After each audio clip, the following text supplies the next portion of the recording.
One day এবং টি-20 ক্রিকেটে ভালো করতে হলে টেস্ট ক্রিকেটে মনোযোগ বাড়াতে হবে বলে জানান বিসিবি সভাপতি আমিনুল ইসলাম বুলবুল। তিনি জানান, ঢাকা কেন্দ্রিক খেলা দেশের ক্রিকেটের উন্নয়নে সুফল বয়ে আনবে না। ক্রিকেটকে দেশব্যাপী ছড়িয়ে দিতে পারলে আশানুরূপ সাফল্য পাওয়া যাবে।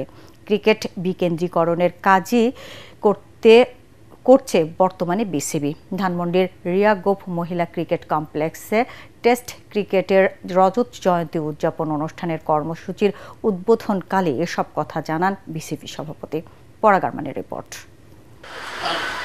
বাংলাদেশ ক্রিকেট দলের টেস্ট মর্যাদা পাওয়ার 25 বছর পূর্তি পালন করছে বাংলাদেশ ক্রিকেট বোর্ড।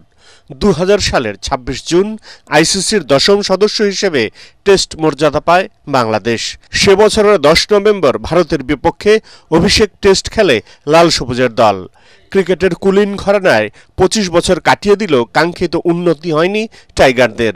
অভিষেক টেস্টের সেঞ্চুরিয়ান ও বিসিবি সভাপতি আমিনুল ইসলাম বুলবুল টেস্টে মনোযোগ বাড়ানোর তাগিদ দেন।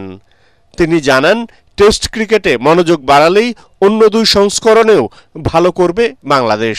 টেস্ট ক্রিকেট হচ্ছে মেইন ক্রিকেট, আর টেস্ট ক্রিকেটটা যদি আমরা মনোযোগ দেই, টেস্ট ক্রিকেট বলতে বোঝাচ্ছে যে মাল্টি ডে বা 2 দিনের ক্রিকেট, 3 দিনের ক্রিকেট, 4 দিনের ক্রিকেট, এটাই মনোযোগ দিলে আপনি অটোমেটিক্যালি আপনার 50 ওভারের ক্রিকেট এবং টি-20 ক্রিকেটে আপনি ভালো করতে পারবেন।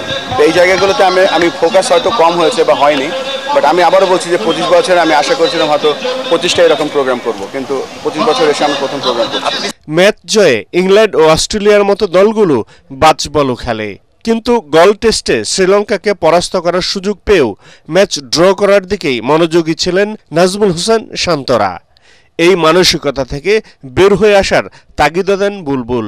সবকিছুর মূলে আমি মনে করি টেস্ট ক্রিকেটটা স্কিল একটা জায়গায় থাকে, কিন্তু মেইন যে জিনিসটা সেটা টেস্ট ক্রিকেটটা মাথার খেলা। আপনি কতটুকু স্টেবল আছেন, আপনি কতটুকু স্টেবিলিটি নিয়ে চিন্তা করেন, মেন্টাল স্টেটমেন্ট কতটুকু ক্লিয়ার, সেই জায়গাটায় আমাদের মনে হয় কাজ করা উচিত। তাছাড়া ক্রিকেটকে দেশব্যাপী ছড়িয়ে দিতে টেস্ট মর্যাদা পাওয়ার রজত জয়ন্তী অনুষ্ঠানকে কাজে লাগাচ্ছেন বলে জানান বাংলাদেশের অভিষেক টেস্ট সেঞ্চুরিয়ান আমিনুল ইসলাম বুলবুল। পরাগারমান, এটিএন বাংলা, ঢাকা।